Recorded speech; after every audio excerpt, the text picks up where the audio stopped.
Mr. Kyle Gideon, and that's pertaining to your district, Mr. Champagne. I'll give each one of y'all a copy of this. It's coming from Mr. Gideon. As you well know, we're asking, I think there's two here, you might want to give Mr. Champagne one. Here you go. This is a letter from Davidson, Moe, and McElliott, their attorney, and that's the property that we have condemned on Thibodeau Street. They're discussing, or they're sending a letter saying with Mr. Gideon, and as you'll all know, when Mr. Gideon came in front of the council, he reported that he would turn this over to John Delahoussaye. And it says, I'm happy to advise that the Gideon family has arranged for insurance to cover liability in connection with the demolition of the improvements located upon their property within the city of Breaux Bridge.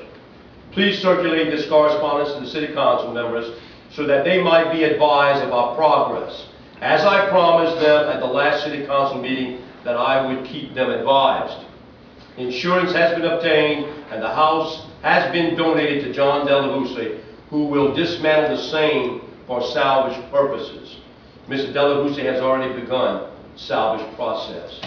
Mr. Champagne, oh, I'm sorry, that's wrong. No glasses, I'm trouble, yes. So, Mr. Champagne, at this time, do you have any questions that you want to ask? I mean, no, Mayor. Are you satisfied with this? As long as it's getting done, and I have some people here, some of my constituents that do live in the neighborhood, and I think they'll be happy to hear that it's long overdue. I appreciate the help with everything. Okay. Any other questions at this time? Okay, thank you. Oh, by the way, I apologize, Mr. Guidry.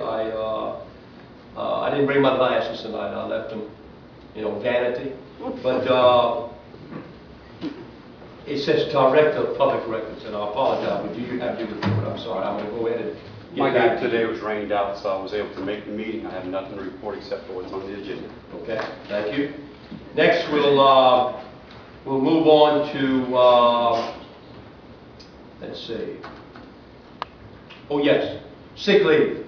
Mr. Stevens, I know you have sent me a letter informing me about our sick leave. We did send you our policy, and it looks like, council, that we're going to have to make some adjustments on our sick leave policy where we can go ahead and share our sick leave with other members of our other employees. And Mr. Cedars, you'll give us an update perhaps at the next meeting? Sure. If we have to set up or amend the ordinance, or do we have to amend the ordinance? Do I have the authority to just go ahead and, do I have that authority to just go ahead and insert it within our policy, or do we need a council's vote? I'll get back with you. I think you're going to probably take council action Council. because the current policy was created by resolution. So we need to go ahead and be amended. And you'll go ahead and advise me on that. I know Slimco, Mr. Mayor, Slimco has a policy. They do have, I think it's a great policy. Somebody like me that's been there forever, that they, 2 years Right. of sick leave, they allow, not as a limit, and I don't know how Mr. Stevens is going to address that. Well, There's a limit to how much, I don't think he I can. suggested to the mayor, the 5 way days. we ran the policy, it was 2 days, 16 hours. Okay.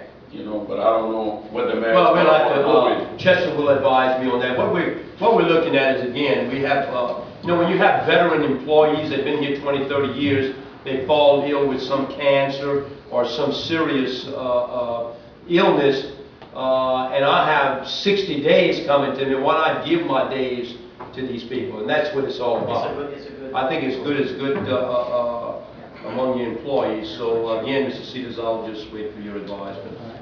All right, we'll move on to Board of Alderman, District 8, Utilities, Mr. Thibodeau. Mayor, real quick, nothing in utilities. Question for Mr. Guidry.